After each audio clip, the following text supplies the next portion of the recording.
Isang mayamang lalaki ang pumasok sa isang maliit na karinderya at nagutos ng pagkain. Ngunit habang siya'y naghihintay, isang pulubi ang biglang pumasok. At kung paano siya tinrato ng may-ari, ay nagpatigil sa lahat ng tao sa loob ng kainan. Ngumiti ang may-ari at sinabing, "Sandali lang po, sir. Ihahanda ko agad." Habang siya'y abala, maingat niyang inalalayan ng pulubi, pinaupo ito ng magalang at tinanong, "Anong gusto mong kainin ngayon?"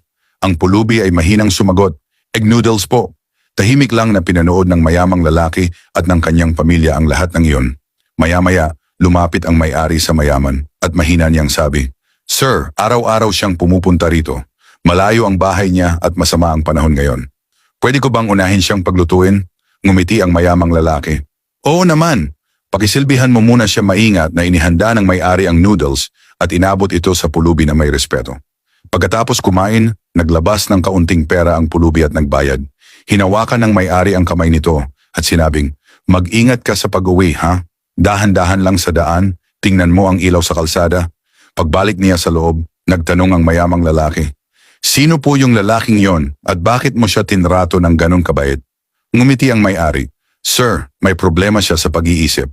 Nangangalakal siya buong araw para lang may makain. Kung hindi ko siya papakainin, baka wala na siyang makain sa buong araw." Natahimik ang mayaman. "Teka," sabi niya, "araw-araw siyang pumupunta rito?"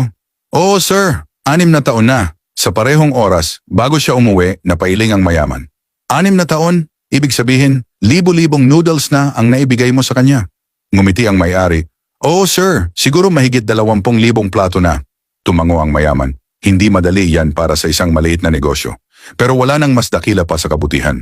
Kung lahat ay katulad mo, magiging napakaganda ng mundo." Ngumiti ang may-ari at sagot niya, "Sir, pinupuri niyo ako, pero may malungkot siyang kwento. 2 taon na ang nakalipas nang iwan siya ng asawa. Doon siya tuluyang naapektuhan. Simula noon, nagkakalkal na lang siya ng basura para mabuhay. Marami ang nagtutulak sa kanya palayo, pero ako po, naawa. Kaya kahit papaano, gusto kong iparamdam sa kanya na may nagmamalasakit pa rin." Napahinto ang mayaman. Kita sa mukha niya ang pagkamangha. Pagkatapos kumain, nagbayad siya. Hindi sa cash, kundi direkta sa account ng may-ari. "Sobrang salamat po sir," sabi ng may-ari. Biglang tumawag ang anak ng may-ari sa telepono.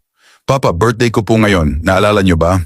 Ngumiti ang may-ari. "Siyempre anak, pauwi na si Papa, dala ko ang cake mo." Narinig ito ng mayamang lalaki.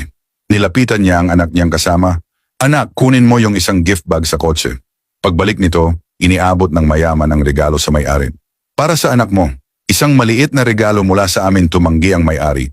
"Sir, hindi po kailangang..."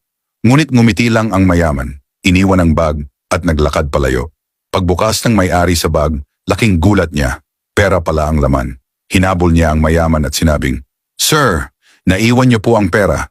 Ngumiti lang ito. "Hindi ko yan naiwan. Regalo ko yan sa inyo. Dahil ang mundo ay magiging mas maganda lang kung lahat ay matutong magmahal at magmalasakit sa kapwa." Tunay nga, kapag ang puso ng tao ay puno ng kabutihan, nagiging daan siya ng Diyos upang ipadama ang kanyang pag-ibig sa mundo. Ang taong mapagbigay ay lalong yayaman at ang nagbibigay ng inumin ay siya ring painumin. Kawikaan chapter 11 verse 25. Minsan hindi kailangan ng kayamanan para makatulong. Kailangan lang ng puso, pusong marunong umunawa at pusong kayang magmahal kahit sa mga taong tinalikuran na ng mundo. Sa panahon ngayon, bihira na ang ganitong uri ng kabutihan. Pero kung magsisimula ito sa iyo at sa akin, baka tuluyang gumanda muli ang mundong ginagalawan natin. Kung na-inspire ka sa kwentong ito, huwag kalimutang i-like ang video, i-share sa mga kaibigan, at mag-iwan ng comment sa baba. Maraming salamat sa panonood. Naway nagsilbing inspirasyon ang kwento ngayon. Hanggang sa muli, to God be the glory.